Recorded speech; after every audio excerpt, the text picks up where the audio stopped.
Welcome to the Tinkercad 3D modeling and 3D design portion of Makerspace Academy.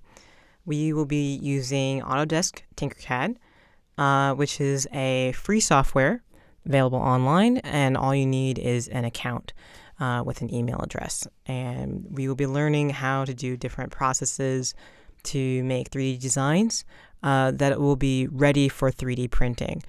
Just a little reminder, there's a slight difference between 3D modeling in a computer and 3D modeling in for 3D design because of the added importance of physics and science.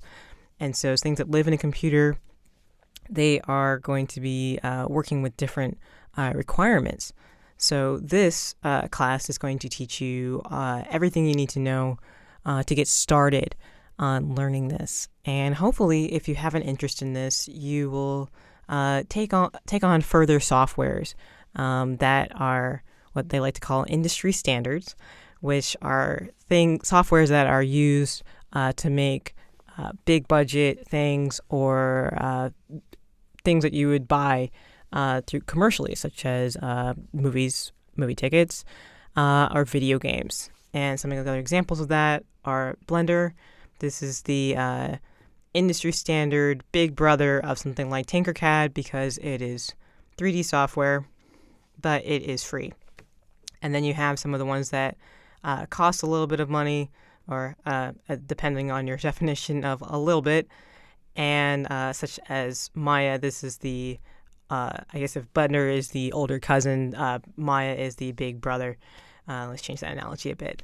And you can see that it's used for movies as well. Then there's ZBrush, which is sculpting software, and there's free versions of that. If you ever have an interest in that, let me know, and we can talk about it one-on-one, or I can email you about it if you have any further questions about software like this. And this is the one that I learned on when I was in school. This is Cinema 4D. It's very similar to Maya. I've worked with Maya and with Cinema 4D, so if you have any questions about it, just let me know. But we're going to get started on something that is much simpler and at beginner's level, which is where you guys are at. And that is great because you're going to learn a lot and learn a lot about the basics of 3D design and 3D designing for 3D printing. So let's get started.